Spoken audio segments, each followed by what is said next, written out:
Hello बच्चा लोग। आज हम लोग पढ़ने वाले हैं क्लास 6 का second chapter ocean and continents के 30 एमसीक्यू। एमसीक्यू में normal MCQ, statement based MCQ, assertion, reasoning and high order thinking skills को मैंने ऐड किया है, जिससे आपको एग्जाम में बहुत हेल्प मिलने वाली है। अगर आपने ये 30 क्वेश्चन सॉल्व कर लिया तो आप मान के चलिए कि आप एग्जाम में सारे एमसीक्यू सॉल्व कर पाएंगे इस चैप्टर के। तो चाहे पहले क्वेश्चन पे चलते हैं जो हाई ऑर्डर थिंकिंग स्किल से रिलेटेड है। तो पहला क्वेश्चन है, which of the following best explains why earth is called as blue planet. Earth को ब्लू प्लैनेट क्यों बोला जाता है? It has blue coloured continent, it reflects sunlight in blue colour, it water covers most of its surface and appear blue from space, ocean contain algae that reflect blue light. So इसका correct option होगा सी। Water जो है हमारे surface का most of the area cover करके रखता है और इसीलिए ये स्पेस से ब्लू दिखता है, जिसकी वजह से इसको ब्लू प्लैनेट बोला जाता है। सेकेंड क्वेश्चन है, why are continents not considered island despite being surrounded by water. Continents भले ही चारों तरफ से पानी से घिरे हुए हैं पर फिर भी उन्हें आइलैंड क्यों नहीं बोला जाता? तो ऑप्शंस देखते हैं। ए, islands are only in northern hemisphere. B, continents are politically defined. C, continents are too large in size to be classified as island. D, continent have more population. तो इसका आंसर हो जाएगा ऑप्शन सी, क्योंकि continents का size बहुत बड़ा होता है इसलिए हम उसको आइलैंड्स में क्लासिफाइड नहीं करते हैं। ठीक है, third question, what could be a major consequence if ocean stop producing oxygen through marine flora। अगर ओशन में जो फ्लोरा है, जो प्लांट्स है, वो ऑक्सीजन प्रोड्यूस करना बंद कर दे तो इसका रिजल्ट क्या होगा?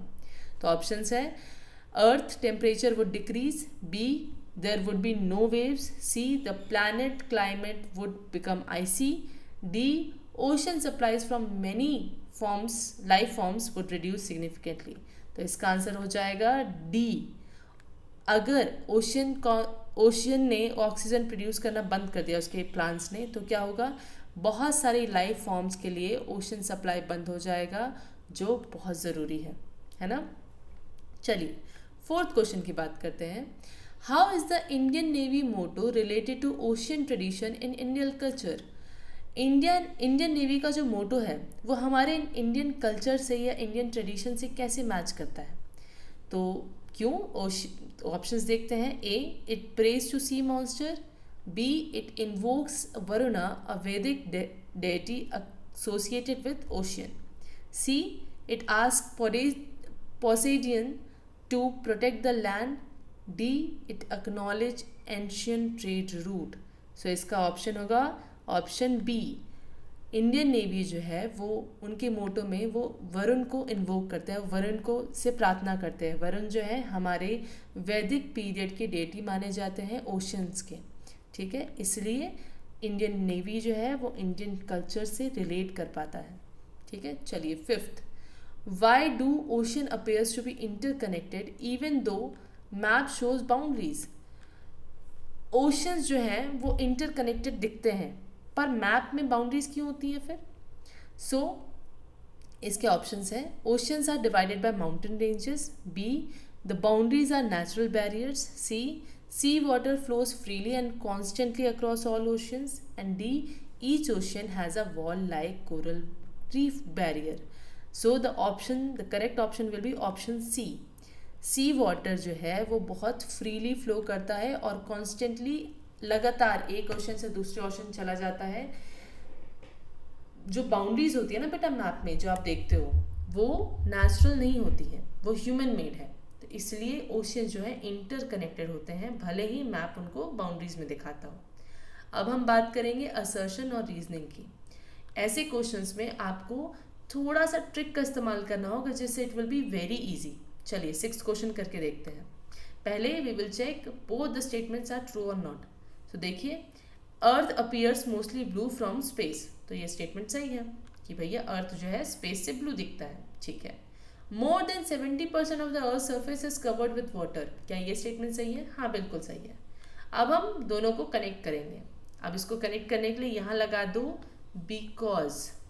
ठीक है, अब देखो, earth appear mostly blue from space because more than 70% of the surface is covered with water.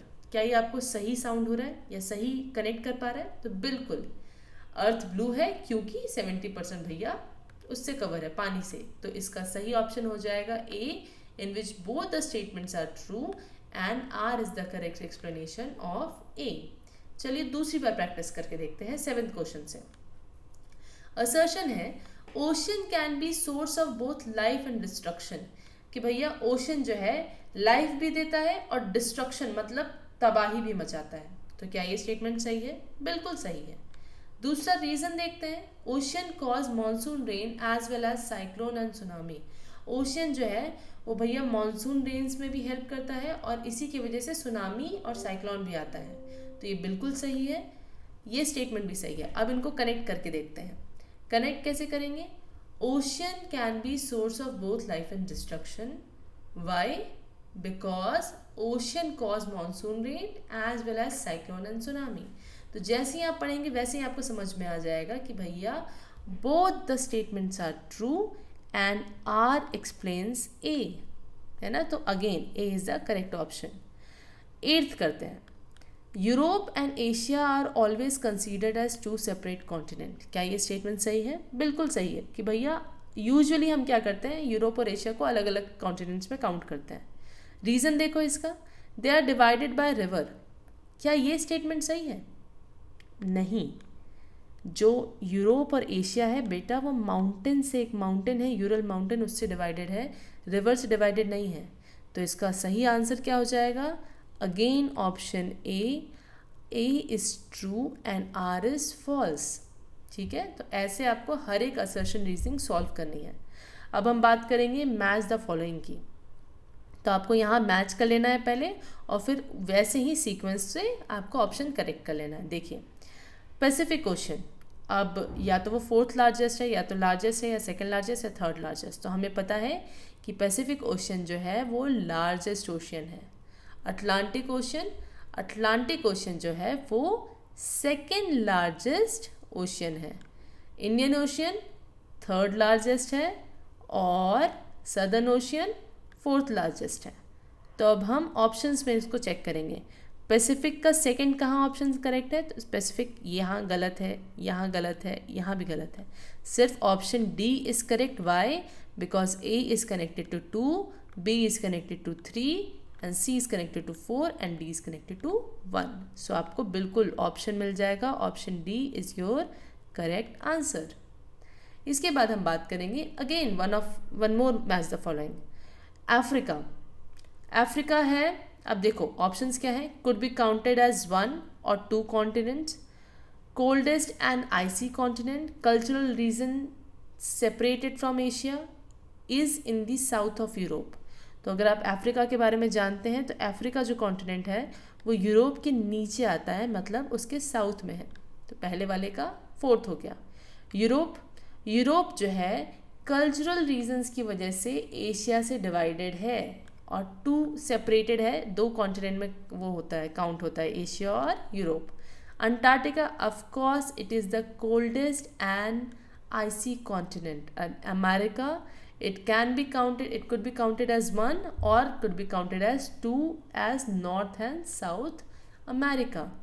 ठीक है, तो इसका ऑप्शंस देखिए। अफ्रीका का 4 कहाँ है? ए का 4 होना चाहिए, तो आपको ऑप्शन मिल जाएगा B is your correct answer, because A is connected to 4, B is connected to 3, C is connected to 2 and D is connected to 1। तो ऐसे ही आपको मैच द फॉलोइंग सॉल्व करने हैं। अब हम करेंगे स्टेटमेंट टाइप क्वेश्चन। 2 स्टेटमेंट दिया रहेगा और नीचे ऑप्शंस होंगे कि कौन दोनों स्टेटमेंट सही है, एक स्टेटमेंट सही है दूसरा गलत है, फर्स्ट स्टेटमेंट गलत है दूसरा सही है, या both the statement are false. तो देखिए स्टेटमेंट पढ़ते हैं। ये असर्शन रीजन का बेटा सिंपल फॉर्म होता है। अब देखिए ocean regulates the world climate. क्या ये स्टेटमेंट सही है? तो हाँ बिल्कुल है कि भैया ओशंस की वजह से ही अर्थ क्लाइमेट जो हमारे वर्ल्ड का क्लाइमेट होता है वो रेगुलेट होता है, मतलब उसको मेंटेन करने का काम ओशन करता है। सही statement. Statement 2, ocean reflect sunlight which cools the earth. Ocean जो है सनलाइट को रिफ्लेक्ट करता है जिसकी वजह से अर्थ कूल हो जाता है। ऐसा कुछ होता है क्या? नहीं। तो इसमें क्या ऑप्शन सही रहेगा? Statement 1 is correct and statement 2 is false. So answer will be B. 1 is true and 2 is false. चलिए एक और एग्जाम्पल हम करके देखते हैं. 12th question. Greenland is the largest island in the world. क्या ये स्टेटमेंट सही है? बिल्कुल. ग्रीनलैंड जो है सबसे बड़ा आइलैंड है दुनिया का. स्टेटमेंट 2 देखते हैं. It is bigger than the 10th largest Indian states combined. अगर हम 10 हमारे बड़े राज्यों को जोड़ दें उससे बड़ा है ये. तो बिल्कुल ये वैसा ही उतना ही साइज़ है उसका. हमारे 10 जो लार्जेस्ट स्टेट्स हैं उनको अगर आप कंबाइन कर देंगे तो इसका एरिया और ग्रीनलैंड का एरिया सेम हो जाएगा. तो इसमें आंसर होगा both statements are true. Option A will be your correct option. अगर आपको ये नहीं पता है तो आप जाके मेरी पुरानी वीडियोस को चेक कीजिए जिसमें आपको ये पूरा चैप्टर वेल सिंपल फॉर्म में एक्सप्लेन मिलेगा. ठीक है. चलिए अब हम बात करेंगे स्टैंडर्ड एमसीक्यूज़ की जो आपके एग्जाम्स में यूजुअली पूछे जाते हैं 1 मार्क्स के लिए. ठीक है. तो सबसे पहला क्वेश्चन 13th क्वेश्चन है हमारा. How many oceans are there on earth as per as conventional classification. Conventional classification मतलब जो ह्यूमंस ने किया है, क्योंकि अगर नेचुरल फॉर्म्स में देखें तो सारे ही ओशन एक ही जुड़े हुए हैं बेसिकली. तो हमारे ह्यूमंस की हिसाब से कितने ओशंस हैं हमारे? तो 3, 4, 5 या 6. तो option will be C will be the correct answer. 5 oceans we have conventionally. 14th question. Which of the following is the smallest ocean? सबसे छोटा ओशन कौन सा है? सदर्न, इंडियन, आर्टिक या अटलांटिक? सो इसका आंसर होगा again option C. Arctic ocean is our smallest ocean. 15th question. Which is the land mass completely surrounded by water called? ऐसा कौन सा अगर कोई लैंड है और वो चारों तरफ से पानी से घिरा हुआ है तो उसको क्या बोलेंगे? पेनिनसुला, ग्लेशियर, बे या आइलैंड? तो इसका करेक्ट आंसर होगा option D, islands. 16th question. Which ocean lies in the west of India? कौन सा ओशियन इंडिया के वेस्ट में लाई करता है? अगर यहाँ इंडिया है मान लो तो वेस्ट में कौन सा ओशियन है? ओशियन की बात हो रही है. ठीक है. सो इसमें आएगा bay of Bengal, Pacific Ocean, Arabian Sea या सदर्न ओशियन. तो हमारा करेक्ट ऑप्शन होगा अरेबियन सी, बिकॉज ये इंडियन ओशियन का पार्ट है और ये हमारे कंट्री के वेस्ट में आता है. तो इसलिए option C will be your correct answer. 17th question. Which continent is also considered as a country and an island? ऐसा कौन सा कॉन्टिनेंट है जो एक कंट्री भी है, एक कॉन्टिनेंट भी है और एक आइलैंड भी है? ऑप्शंस देखते हैं. अफ्रीका, ऑस्ट्रेलिया, अंटार्कटिका या Asia? So the correct answer is Australia. बेटा ऑस्ट्रेलिया एक कॉन्टिनेंट भी है, एक कंट्री भी है और एक आइलैंड भी कंसीडर किया जाता है बिकॉज इसका साइज़ उतना बड़ा नहीं है, छोटा सा साइज़ है. और ये जो है एशिया के साउथ में आता है. ठीक है. चलिए 18th क्वेश्चन देखते हैं. The term marine is use to describe which one of the following? Forest life, desert plant, ocean related life या माउंटेन टेरेन? तो इसका करेक्ट आंसर हो जाएगा option C, ocean related life. ठीक है. मरीन जहाँ भी वर्ड आ जाए बच्चा आपको याद रखना है कि ये ओशियन से रिलेटेड है. 19th question. Which event occurred on 26 December 2004? Earthquake इन गुजरात, पर वो तो 2001 में आया था. Cyclone in Orissa, tsunami caused bye an earthquake in Indonesia या फ्लड इन आसाम? तो अगर आप अपने बुक को आपने ध्यान से पढ़ा होगा तो आपको आंसर पता होगा. इसका होगा option C, tsunami caused by earthquake in Indonesia came or occurred on 26 December 2004. ठीक है. चलिए 20th question. Which of these ocean is found near the south pole? कौन सा ओशियन जो है साउथ पोल के पास आता है? तो आप उसको नाम से पहचान जाइएगा. Arctic ocean, southern ocean, Indian ocean या पैसिफिक ओशियन? तो इसके नाम से ही आपको पता चल जाना चाहिए. Southern ocean is near the south pole. Option B is the correct answer. 21st. Which of these is not one of the 7 commonly accepted continent? इनमें से कौन सा ऐसा कॉन्टिनेंट है जो कॉमनली एक्सेप्टेड 7 लिस्ट में नहीं आता है? ठीक है, यूरेशिया, अफ्रीका, एशिया, यूरोप। तो इसका आंसर होगा Eurasia. Option A will be the correct answer, क्योंकि यूरेशिया या तो 5 या तो 6 में काउंट होता है, ये 7 कॉन्टिनेंट्स में नहीं काउंट हो सकता, बिकॉज यूरोप और एशिया इसमें अलग अलग कॉन्टिनेंट काउंट किए जाते हैं। 22nd question, which kind of pollution is affecting marine life most severely today? आज के टाइम पे ऐसा कौन सा पॉल्यूशन है जो मरीन लाइफ को सबसे ज़्यादा अफेक्ट कर रहा है? Sound pollution, nuclear waste, plastic waste या लाइट पॉल्यूशन?